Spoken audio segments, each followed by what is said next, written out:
Notre dossier à présent sur la dépendance de la France au soja OGM. On ne le sait pas forcément, mais notre pays en achète 4 millions de tonnes chaque année.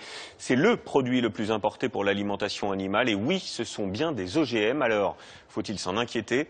Réponse avec ce dossier. Il est signé Laurence Decherf, Dominique Bonnet. Dans ce camion, 30 tonnes de soja.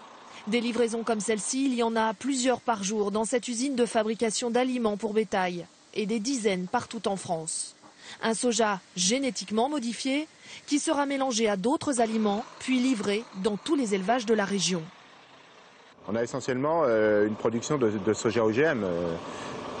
Voilà, les filières non OGM aujourd'hui existent de moins en moins dans le monde. Hein. C'est difficile d'en trouver? C'est pas forcément difficile d'en trouver, mais si la demande augmentait ou explosait, on n'arriverait pas à suivre. Il y a de grandes chances. Il est plus cher? Il est 10% plus cher. Conséquence, en France, 90% du soja consommé par les animaux est transgénique. Comme dans cet élevage de volailles en batterie. Les éleveurs engraissent ici 80 000 poulets. Et revoici ce soja OGM mélangé à des céréales. Il représente jusqu'à un quart de la portion. C'est le soja qui apporte le plus de protéines. Donc on est obligé d'en avoir.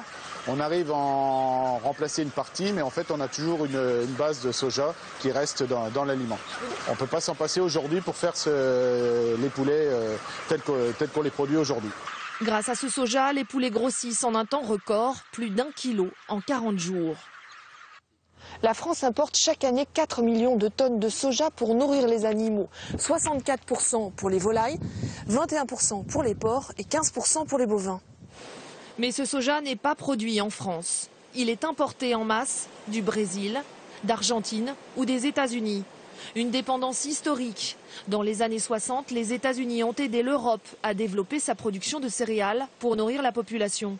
En échange, les pays européens ont importé le soja américain pour nourrir le bétail. C'est le début du développement des élevages intensifs.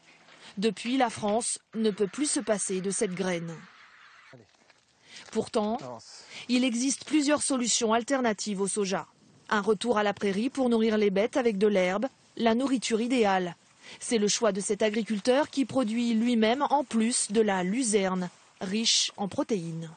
Nous, on ne veut pas nourrir nos animaux avec un soja dont on n'est pas sûr qu'il soit sans OGM. On ne sait pas ce que les OGM vont donner exactement, mais pour le moment, nous, on a fait le choix du principe de précaution et on ne nourrit pas nos animaux avec des OGM. Donc, on les nourrit à partir d'herbes, c'est des ruminants, on les nourrit à partir d'herbes et pas à partir de graines, quoi.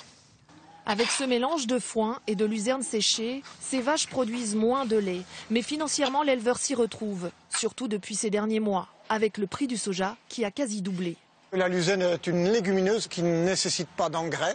Donc en fait, on n'achète pas d'engrais pour faire pousser les plantes et on achète peu de compléments azotés pour nourrir les animaux. Donc du coup, on a des coûts de production qui sont plus bas, donc on s'y retrouve. Une pratique encore timide et plus difficile à mettre en place dans les élevages intensifs de cochons et de volailles.